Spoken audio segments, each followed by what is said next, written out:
President Donald Trump is preparing to take a dishonest and unnecessary step that will isolate the United States and could lead to war. He is doing this at a moment when his administration is in disarray, the world is recoiling from U.S. leadership, and we are sinking deeper into a nuclear crisis on the Korean Peninsula. The issue at stake is the so-called Iran deal, known formally as the Joint Comprehensive Plan of Action (JCPOA), under which the world's leading powers enforce limitations on Iran's nuclear program in exchange for some sanctions relief. Before this breakthrough, Iran was making steady progress toward the threshold required to produce enough fissile material to make a bomb. Since the JCPOA was implemented, Iran has significantly rolled back its nuclear program. It has removed twothirds of its centrifuges, altered a nuclear reactor to remove its capacity to produce weapons-grade plutonium, surrendered 98% of its nuclear material, and submitted to intrusive inspections to verify compliance.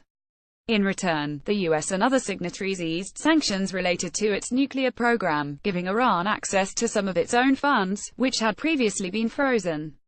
Sanctions related to Iran's ballistic missile program and support for terrorism continue. The calculation is simple: the world is spared the danger of a nuclear-armed Iranian regime, and a crisis is diffused peacefully, without another war in the Middle East. That's the status quo that Donald Trump wants to upend. The American people, and the world, will be forced to bear the consequences of this decision, which Trump seems to be making to soothe his own ego, while justifying it with demonstrable lies.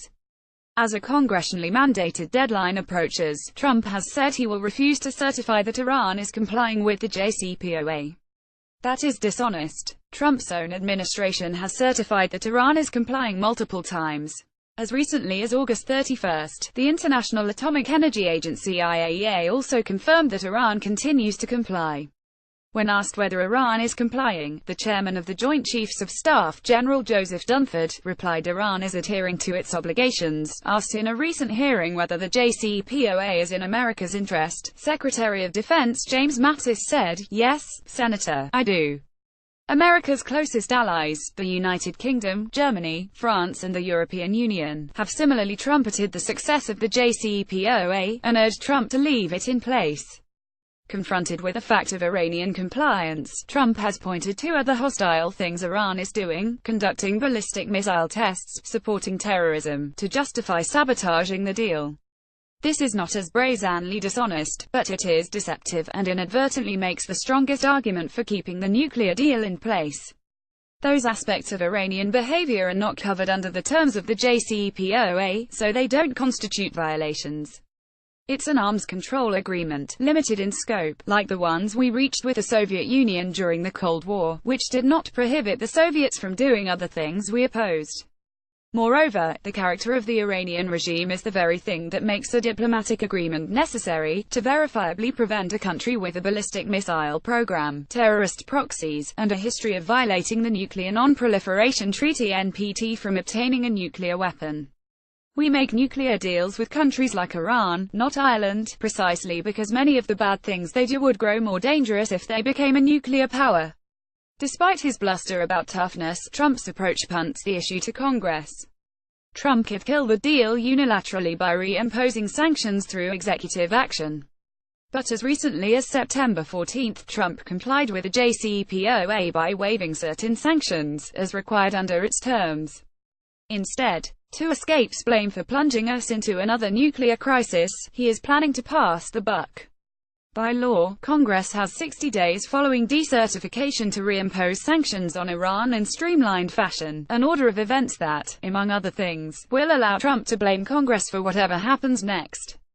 Throwing the future of the deal into doubt like this is a reckless idea. Decertifying the Iran deal right now is completely arbitrary. No external developments are compelling Trump to take this action, only the mysterious impulses that drive his general decision-making, including with respect to the most sensitive national security matters. The best reporting in this case suggests he became annoyed that Iran's compliance, and America's obligation to certify its compliance, contradicts his campaign rhetoric, and makes him look weak. When he was running for the presidency, he called the Iran deal the worst deal ever negotiated and promised to withdraw. To save face, he has apparently ordered his team to rationalize an irrational and damaging decision. Decertification will isolate the United States and potentially embolden Iran. The JCPOA is not an agreement between the US and Iran alone. Its signatories also include Russia, China, the United Kingdom, France, Germany and the European Union. It is enshrined in a United Nations Security Council resolution.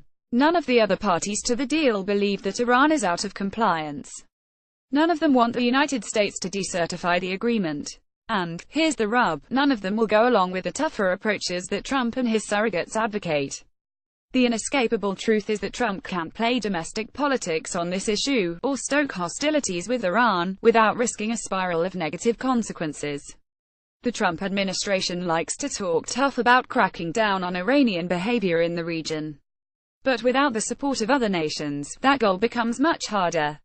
It was Trump himself who argued he'd be able to compel other countries to shoulder a greater burden in preserving global stability. But if Trump initiates an unnecessary crisis, other countries will be less willing to partner with us, and he will making the world less stable at the same time. In this context, Iran will be the beneficiary, exploiting divisions between the United States and Europe, China, and Russia opportunistically by claiming the moral high ground, casting blame on an unpopular American president, and working with other signatories to resist additional U.S. sanctions. Because we already have limited trade and commercial ties with Tehran, U.S. sanctions on Iran only work with the cooperation of other countries, or enforcement actions abroad. When the Obama administration maximized sanctions on Iran in 2012 and 2013, they only had teeth because Europe voluntarily imposed an embargo on Iranian oil, and China and other countries voluntarily reduced Iranian oil purchases. That won't happen if Trump pulls out of a deal that the United States helped to negotiate, when Iran is in compliance, when European companies are doing business with Iran, when Russia maintains good relations with Iran, and when China and Iran are partnering to bolster China's clout as an economic superpower. Europe will say no. Russia will say no. China will say no. The ball will be back in Trump's court where he will stand, alone. So, if Trump and his Republican allies in Congress try to reimpose sanctions on Iran, they will have to decide whether to enforce them by punishing key allies and global partners. If Trump does that, it will cause global disruption, creating rifts between key European and Asian entities and the U.S. economy. In the long run, as countries grow weary of being held hostage to the politics of national security in the United States, Trump may even place the dollar's status as the world's reserve currency at risk. As with many points of contention around the Iran deal, the call for tougher sanctions is a Washington talking point, not a practical strategy in the real world. U.S. credibility will also be dealt a devastating blow. If we pull out of a deal that Iran is not violating, the rest of the world will receive the message that the United States does not honor its commitments. That was the message the world received from Trump's withdrawal from the Trans-Pacific Partnership and the Paris Climate Agreement. When the stakes extend to nuclear proliferation, as they do with the Iran deal, the consequences of diminished U.S. credibility become more dire. Already informed by the fates of Saddam Hussein and Muammar Gaddafi, why would Kim Jong-un make a deal with the United States to roll back his nuclear program immediately after the United States sabotaged another nuclear deal that was working absent any prospects for diplomacy? The only options available to us on the Korean Peninsula are catastrophic military conflict or acquiescence to an unchecked North Korean nuclear program. Scrapping the Iran deal would badly damage what's left of those prospects, and our ability to make arms control agreements in the future. Some Republicans, including Secretary of State Rex Tillerson, have called for a different approach, demanding renegotiations on the back end of the JCPOA. Though the deal permanently prohibits Iran from developing a nuclear weapon, it loosens some of the restrictions on Iran's nuclear program after 10 and 15 years. But if the deal's critics are foremost concerned about what will happen in 2025 or 2030, it in no way obligates them to manufacture a crisis in October of 2017, when the Middle East is beset by war, and other crises, like the one on the Korean Peninsula, are deepening global instability. Why not pocket the constraints on the Iranian program for the next several years, and make fact-based assessments about what to do when restrictions start to expire? All the same options, negotiating a new agreement, additional sanctions, even military action, will still be available. And if the deal holds until the sunset provision have kicked in, we will have a decade of inspections behind us, and thus a full picture of the Iranian nuclear program, unlike in North Korea, where we don't. More to the point, though, if Trump insists upon reopening the deal, the Iranians will say no, the Russians and Chinese will say no, and Europe will only agree to it if the deal remains in place during those negotiations.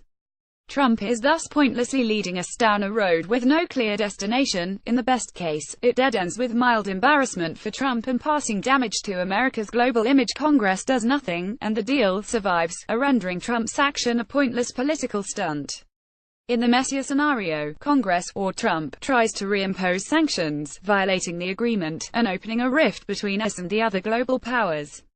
But there are also far worse outcomes. If Trump breaks the deal, hardliners in Iran will put intense pressure on President Hassan Rouhani to retaliate, perhaps by reinstalling some centrifuges, stockpiling more nuclear materials, or limiting inspections. If Iran restarts its nuclear program, Trump will confront the very choice that the Iran deal was conceived to avoid: accept a growing Iranian nuclear program, or take military action. And make no mistake, the world will see Trump as the person responsible for creating that choice. There are no shortage of potential flashpoints between the United States and Iran, in Syria, Iraq, Yemen, Lebanon, and the Strait of Hormuz. In any one of those places, a conflict between the US and Iran could escalate quickly, particularly against the backdrop of a nuclear crisis. And, of course, there's no such thing as a simple conflict with Iran. The Iranian government would likely respond to strikes on its nuclear facilities with reprisal attacks on US service members in Iraq, on Israel, on soft targets across the Middle East and beyond. Iran is a bigger, more prosperous, more influential country than Iraq or Afghanistan were when we invaded them. A war with Iran could turn the Middle East into one enormous conflict zone, vastly expanding the scope of violence that already plagues the region and the costs for the United States. That is why even the most strident critics of the deal rarely come out and argue openly for military action. But war is the inevitable logic of their position. Absent a diplomatic agreement, it is the only way to prevent Iran from obtaining a nuclear weapon in the long term. When Barack Obama was president, it was easy for critics, including Trump, to hide their true agenda behind tough rhetoric and phony accusations. But now they run the country. The current threats to the Iran deal are consistent with a broad pattern of governance in the Trump era. Republicans cannot reconcile the claims and promises they made through years of cynical, fact-free opposition to the Obama agenda with the realities and responsibilities of governing. There is no one to save them from their own positions by vetoing their bills, no intellectual framework that supports those positions. They must choose between retreating from years of bad faith promises, or keeping them, with all the disastrous consequences that would entail. The talking points that excited base voters at MAGA rallies or on cable television are now making contact the real world, a world in which Iran is complying with a nuclear deal, and every other party to the deal has interests that they want sacrificed to accommodate Trump's impulses, or his debt to the voters he misled. The fact is that Donald Trump appears to have no idea what is in the Iran deal, which took 7 years of painstaking sanctions and diplomacy to achieve. I have never heard him discuss its provisions at length, or seen him press to explain which ones he disagrees with. We've read countless stories now about how effectively his advisers contain him, and yet they appear poised to follow him off this cliff, or let his erratic conduct slide, as if it were another intemperate tweet. But we should not lump the looming Iran debacle together with all of Trump's other outrages, from his attacks on NFL players to his misbegotten tax cut plan. This is different and potentially far graver. We see, in North Korea, where a hostile nation's unconstrained nuclear ambitions can lead. We see, in Iraq, almost 15 years after our invasion, where wars can lead. We shouldn't go down either of those paths with Iran. And the most tragic thing about all of this is, we don't have to. Ben Rhodes served as Deputy National Security Advisor in the Obama White House, where he helped formulate the JCPOA.